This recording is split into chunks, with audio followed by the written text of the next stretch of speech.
네, 오늘 장이 끝나고 나면은 아마 퇴근하실 때쯤, 그리고 오늘을 마무리하실 때쯤 되시면 이 달력을 한 장 넘기셔야 되겠죠. 이제 4월로 넘어가는 길목에 서 있습니다. 내일장 과연 무엇이 바뀔까요? 이 시간에 짚어보겠습니다. KTB 투자증권 김윤서 연구원과 함께합니다. 연구원님 안녕하세요. 네, 안녕하세요. 네, 내일장 살펴보기 앞서서 먼저 KTB 투자증권에서는 4월 증시에 대해서 전반적으로 좀 어떤 전망하고 계실지 간략하게 좀 들어볼게요. 네, 일단 저희는 4월 전망에 대해서 굉장히 낙관적으로 생각하고 있습니다. 밴드는 일단 하단은 2,000포인트, 그리고 상단은 2,150포인트 정도까지 보고 있고요. 유동성 환경이 지금 굉장히 좋기 때문에, 연중에 좀 이렇게 유동성 환경이 또 좋은 시절이 또 오지 않을 것 같아서 4월 달에 좀 밴드를 좀 높게 제시를 해드리고 있고요. 외국인 수급이 좀 계속해서 강하게 들어올 것이라고 보고 있기 때문에, 대형주 중심의 투자 전략 유지하자는 관점 유지하겠습니다. 네, 3월의 강세 흐름을 꾸준히 4월에도 이어갈 것으로 전망을 해주셨는데 그럼 내일장에 포커스 맞춰보겠습니다. 내부적인 변수로는 어떤 것들이 있나요? 네, 일단 짧게 보시면 지금 계속해서 이제 외국인 매수랑 이제 투신의 환멸 구도가 이어지고 있는데요.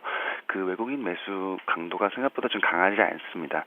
일단 이번 주 이제 금요일 날 미국에서 고용지표, 3월 고용지표가 발표가 되고 이게 워낙 좀 대형 이벤트이기 때문에 이 전까지는 좀 외국인이 강하게 매수를 하기는 좀 어렵다고 보고 있고요.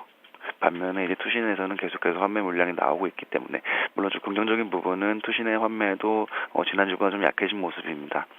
그렇기 때문에 하지만 계속해서 좀 그 지수 하락 압력으로 작용하고 있는 거는 좀 부정할 수 없어서 당분간은 이번 주는 계속해서 좀 횡보, 좀 완만하게 저점을 높여가는 그런 흐름을 예상을 하고 있고요.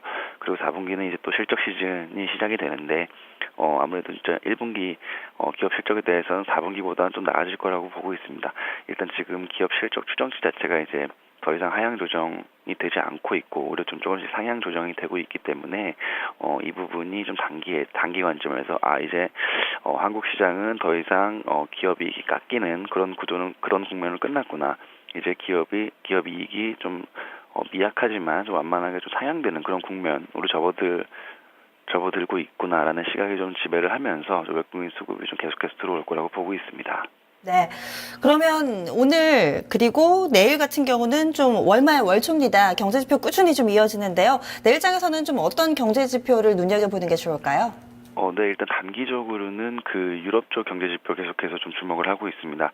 아무래도 단기 관점에선 그 유럽 쪽이 22의 어떤 통화 완화 정책 효과에 힘입어서 좀 단기 경기 모멘텀이 나올 수 있기 때문에 짧게 보셨을 때는 미국보다는 유럽 쪽 경기 모멘텀이 국내 증시에 좀 더 긍정적으로 영향을 미칠 수 있다라고 생각을 하고 있고요.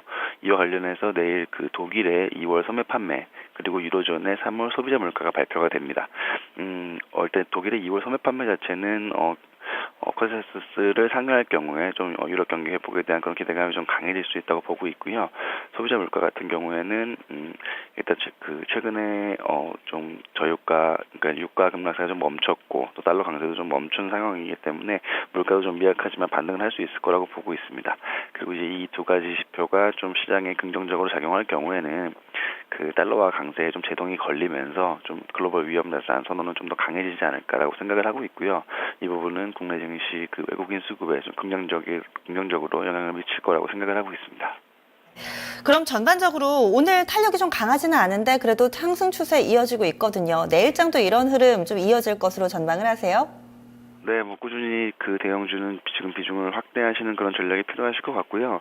증권이랑 반도체 업종 계속해서 그 선호 업종으로 말씀을 드렸었는데 최근에 이제 증권 업종이 좀 워낙 가파르게 올라서 좀 가격 부담이 있는 상황입니다. 좀 단기 좀 과열 우려도 재개가 재료가 될 수 있기 때문에 단기적으로는 증권 쪽보다는 반도체 업종 더 선호하고 있고요. 물론 증권 업종 추세적으로 강세 흐름이 이어질 거기 때문에 증권 업종은 조정 시마다 좀 계속해서 비중을 확대하시는 그런 전략 추천해드리고 있습니다. 그리고 두 번째로 선호하는 업종 같은 경우에는 화학 업종인데요. 그 상반기 때 중국의 그 통화 정책 그리고 재정 정책이 추가적으로 좀 집행이 될 가능성이 높기 때문에 여기에 따른 수혜가 좀 가장 크게 미치는 화학 업종에도 관심을 가지시는 그런 전략을 추천해드리고 있습니다. 네. 그리고 이게 해외 이슈인데 한 가지만 좀 체크를 해볼게요. 보니까 이란의 핵 협상이 오늘이 좀 마지막 데드라인이더라고요. 지금 현재 시간의 거래에서 국제 유가 같은 경우도 좀 아래쪽에 움직임 나타내고 있고, 이렇게 되면은 국제 유가와 연동된 업종들 다시 한번 좀 영향을 받을지 점검이 필요해 보이는데요. 연구원님 시각은 좀 어떠세요? 일단 그 국제 유가 자체가 이제 증시에 미치는 영향력은 뭐 2월이나 3월 달에 비해서 굉장히 많이 좀 영향력이 약화된 것 같습니다. 근데 말씀해주신 대로 이제 그 핵 협상이 잘 마무리돼서 국제 유가가 좀 하락을 한다면 아무래도 그 운송 업종에 대한 수혜가 좀 있을 것 같고요. 반대로 이제 유가가 좀 급등을 한다면 아무래도 정유화학 업종으로 쪽으로 좀 유동성이 몰리는 그런 현상이 나타날 수 있을 것 같은데 이 부분은 좀 더 지켜보고 나서 그다음 결과를 지켜보고 나서 워낙 정치적인 이슈이기 때문에요. 결과를 지켜보고 나서 그다음에 전략을 세우셔도 늦지 않을 것 같습니다. 네, 알겠습니다. 4월 한 달 수고를 많이 하셨고요. 말씀 고맙습니다. 네, 고맙습니다. 네, 내일장 미리 보기 KTB투자증권 김윤서 연구원과 함께 했습니다. 4월에도 꾸준히 강세장을 전망하고 있습니다. 그리고 내일장에서는요, 여전히 대형주에 포커스 맞추고 있는데요. 증권 같은 경우 꾸준히 최선호 줍니다. 하지만 단기 급등했다는 점 참고하시고 전략 세우셔야 될 것 같고요. 이와 함께 반도체 쪽 그리고 화학 쪽도 좀 긍정적으로 판단을 하고 있습니다. 현재 구간 살펴보겠습니다. 동시호가 진입은 아직 전이고요. 한 1분 정도 남았습니다. 양시장 모두 다 빨간불 켜고 있는 가운데 코스피 지수가 2030선대 후반, 그리고 코스닥 지수는 650선 약간은 밑돌고 있는 흐름입니다. 그럼 잠시 후 2부로 이어가겠습니다.